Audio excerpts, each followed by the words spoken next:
motion detected.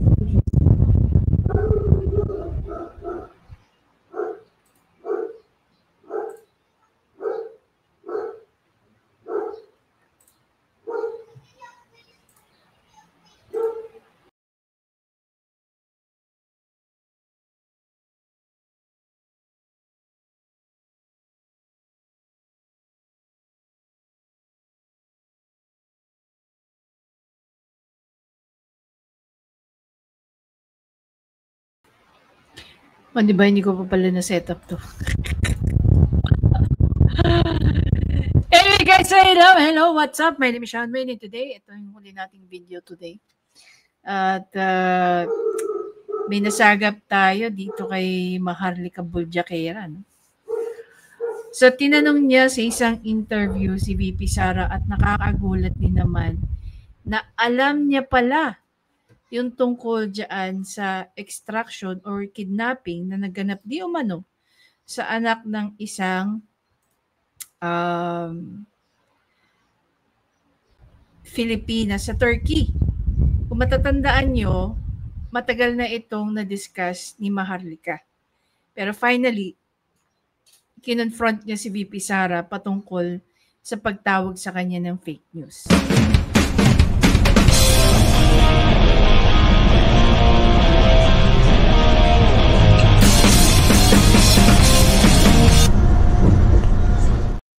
So ito nga, no, clarify ni Maharlika yung kanyang issue na siya daw ay tinatawag na isang fake news purveyor or fake news peddler. So ayon nga kay Maharlika, nakasama niya, di umano, yung magulang, yung ina ng dalawang minor na nagkwento, kung napanood niyo yung interview na yon, nagkwento at pinatotohanan niya na yung dalawang niyang anak ay in-extract sa tulong ng mga tao, malalaking tao dyan sa loob ng Malacanang. Ngayon, in-explain ito ni Maharlika at ito yung nangyari. Pakinggan natin. Panghuli na lang, kasi isa ako sa mga tina-target no, ng Marcos administration at sinasabi nila na ako ay fake news. Gusto ko lang po bigyan ng DN sa inyo, samantahan ko na yung pagkakataon. Isa sa in-expose ko yung pag-kidnap sa dalawang minor age ng isang kababayan natin. Nandito siya ngayon, si Mishina Makapinig. Gusto ko lang sabihin sa harap ng mga tao kasama ng mga media na hindi po fake news yon dahil yung biktima mismo ay nandito. At na-interview na rin po natin na isa siya bago ang Pangulong Duterte actually na kidnap, yun yung nakikita naman ng tao, ay siya muna, yung dalawang minor de edad niya. And I hope yung ating mga kaibigan sa media ay sana naman pag-usapan yung gano'n kasi issue yan ng Pilipino, ang kidnapping. Before natin ituloy, itanong muna natin, after yan, may napanood ba kayo na nilabas yan sa mainstream media? Halimbawa ng GMA, ng ABS-CBN, ng SMNI. So far, wala pa tayong nakikita. No? So abangan natin yan. At nagbili na rin si Maharlika sa isang video niya na wag na raw nating i-bash si Maris Umali. No? Bygones be bygones daw. So, makikinig tayo sa panawagan ni Maharlika. Okay? So, tigilan na po natin yung pagbabash natin kay Maris Umali. No? Totoo yan, ma'am. Yeah. So, dito kinonfirm ni VP Sara yung tungkol sa kidnapping ng dalawang bata sa Turkey. Dahil meron di umano record sa AFP. Yan yung pagkakaintindi ko sa sinabi niya. So, pakinggan niyo pa rin. It's actually an item inside the armed forces of the Philippines. Yes. It is there is a record inside. So basically, yung nangyari palang extraction or kidnapping sa Turkey ay may record sa AFP. Pero bakit hindi yan hindi sumasagot ang AFP tungkol sa expose na yan? But somehow nobody seems to exact accountability and transparency for what happened to the children and to that kidnapping of minors in Turkey, which was led by officials inside the Philippine government. Yes. Okay. Bibi Sara. So malinaw na sa atin guys, no, na yung kwento o yung expose na ginawa ni Maharlika tungkol dun sa dalawang bata ay hindi lang talagang totoo, pero totoong totoo dahil yun na rin ay nanggaling doon sa ina ng dalawang bata at ngayon kinukonfirm ni VP Sara na meron ngang ganun nangyari at meron ding record sa AFP patungkol doon. Ang tanong, bakit hindi yan pinag-uusapan? Bakit hindi pinasinungalingan ng AFP yung mga tumatawag kay Maharlika na siya ay isang fake news? Kung sila ay may record, siguro I will understand if it's under the confidentiality. Siyempre, di ba? But then again, at least ngayon napatunayan natin na nagsasabi ng totoo itong si Maharlika. Maliban na lang dun sa fact na sinasabi ko palagi that Maharlika is just a messenger. She's just delivering the messages coming from different resources. Coming from different sources. Diba? Gaya niyan. Totoo palang gawain, no? Hindi na binanggit ni VP Sara kung sino yung mga involved dyan sa extraction na yan. But clearly, gaya nga ng sinabi ni VP Sara, nangyari nga kung ano yung sinabi ni Maharlika. So ngayon ba, na napatutuhanan na yan mismo ng nanay at sumigunda na si VP Sara, anong gagawin natin? So they are really into this kind of activity.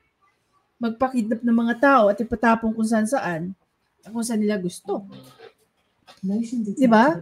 Kayo ba hindi kayo natatakot tungkol sa mga ganyang activity ng mga tao sa loob ng gobyerno? Na anytime pwede kang damputin at dalhin kung saan.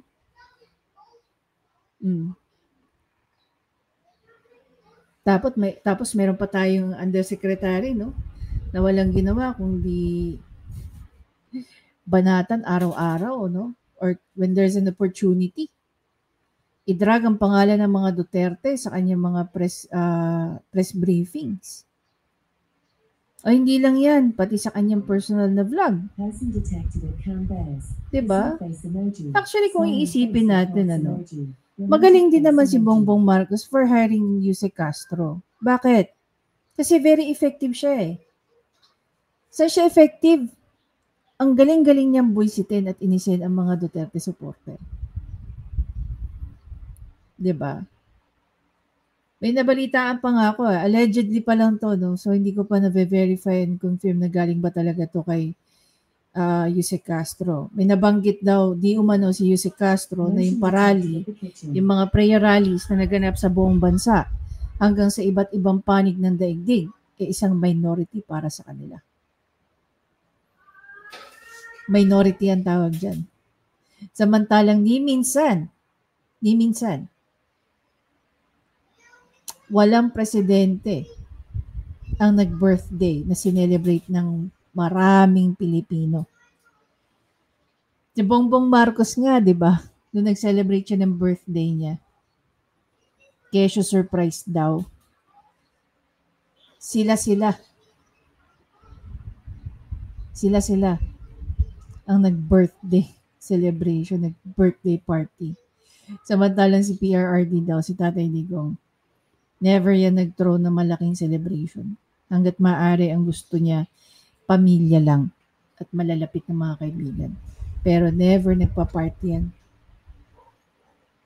Paano magpapaparty isang PRRD? Kung ang tinatanggap lang niya, sahod niya. Hindi siya tumatanggap ng allowances niya, hindi siya tumatanggap ng kahit anong voucher, at kung ano-ano pa. Tapos 2 pamilya pa nga daw ang kanyang tinutustusan. Diba? Imagine mo kahit pa si Ma'am Hanilet may sariling family business niya, no? Siguro family business na na-inherit niya sa kanyang mga kapamilya pa. Masasabi mong di ba? Tawag dito, hindi umaasa kay PRRD. And despite of that, even si Kitty, may sarili siyang mga brand endorsement. Ang laki ng following ni Kitty Duterte na binibigyan ng mga kabalbalan at kabulbulan na issue.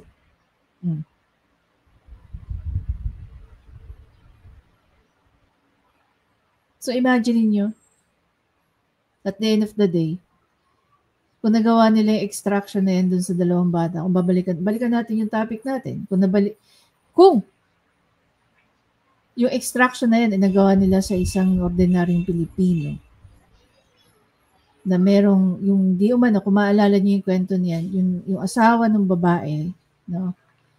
Yung nanay ng dalawang batang na-extract from Turkey, kaibigan di umano ng first couple. Kaya mismong si Lisa Marcos ang nag-facilitate na humingi siya ng tulong sa iba't ibang tao para ma-extract nila yung anak ng kaibigan nila ngayon, which is yung ex-husband yata nitong nanay ng mga bata. As simple as that. They can simply do that. And really, naging witness tayo kung paano nila kinidnap din si PRRD. Motion detected at the kitchen. Diba? Kaya ito, hindi lang matinding laban to para sa mga Pilipino, pati kay Senator Amy Marcos. Dahil kung hindi niya mapipigilan na mag-continue ang kapatid niya sa mga mali nilang ginagawa, pati siya madadrag pababa. Hindi lang siya, pero buong clan ng Marcos, anybody with the last name of Marcos, durog na kayo ng panahon ng tatay nyo eh. Mas madudurog kayo ngayong panahon ng kapatid mo. Will you even allow that pa? I hope not. No? Tulungan mo ang bansa, tulungan mo ang Pilipino, mga Pilipino, Senator Amy Marcos, na matigil ng itong kahibangan ng kapatid mo. Kasi pag nagawa mo yan, you will be able to save yourself and anyone from the Marcos family. Ngayon, kung di mo yan pipigilan, pare-pareho kayong malulubog. And I don't think that you will allow that to happen. Diba? Anyway guys, again, maraming salamat sa panonood. Please don't forget to subscribe, like at i-comment nyo na ang inyong saloobin patungkol dito. Kayo ba ay naniniwala na ang mga sinasabi ni Maharlika ay mas meron pang katotohanan kaysa sa mga sinasabi ni Jose Castro? Dito ba napatunayan ni Maharlika na hindi siya isang fake news peddler or purveyor, but she's just a messenger, exposing people and for us to believe whatever she says. Diba? So paano guys? I'll see you in the next video. Bye for now.